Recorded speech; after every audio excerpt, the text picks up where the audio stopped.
دستور ونشر فازا سشر هذا الحقاني وده طريقتنا الصحبة والخير في الجميع. بسم الله الرحمن الرحيم. وإنك لعلى خلق عظيم.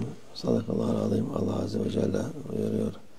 Peygamber Efendimizin sıfatını gösteren. Allah Almighty describes in the Holy Quran the noble character and the noble characteristics of our beloved Prophet, peace be upon him. Büyük sıfatı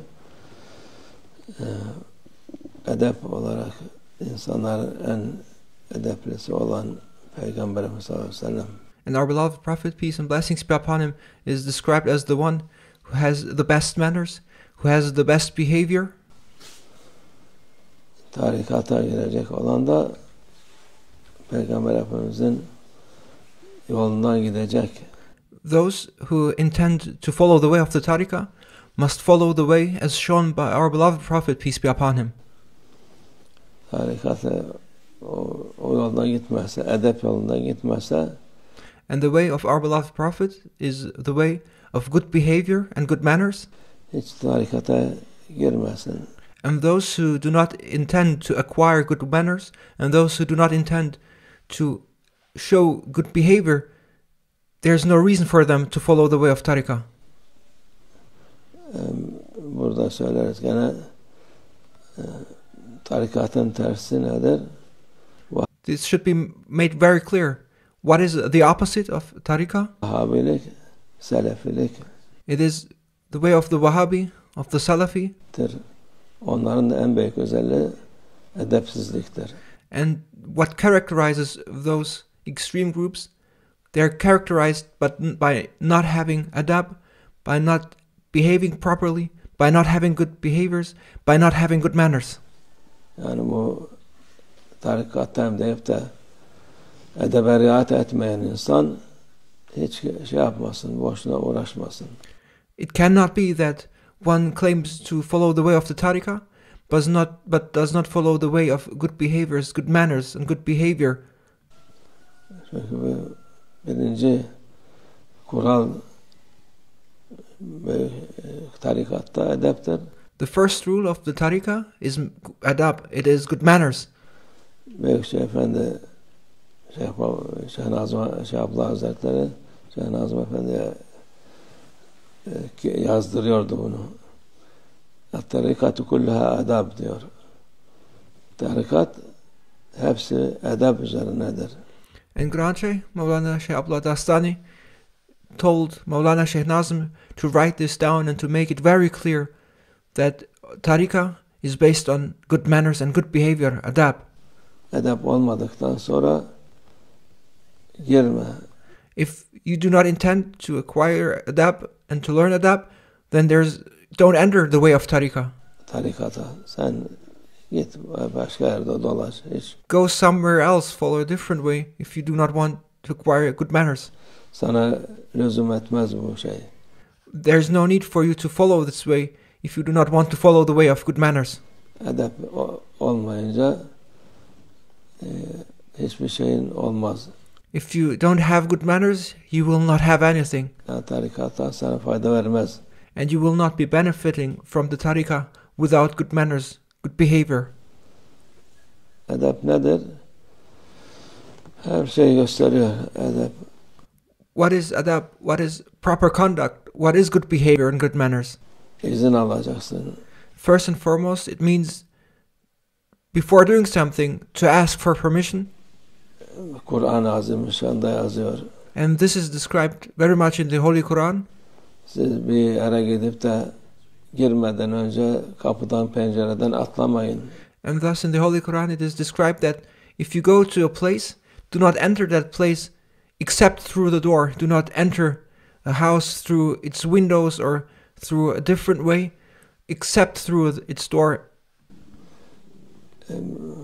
Kapılardan girin. Kapıya girin. Edep olarak izin isteyin. Enter houses through the doors, and before you enter, ask for permission whether you're allowed to enter.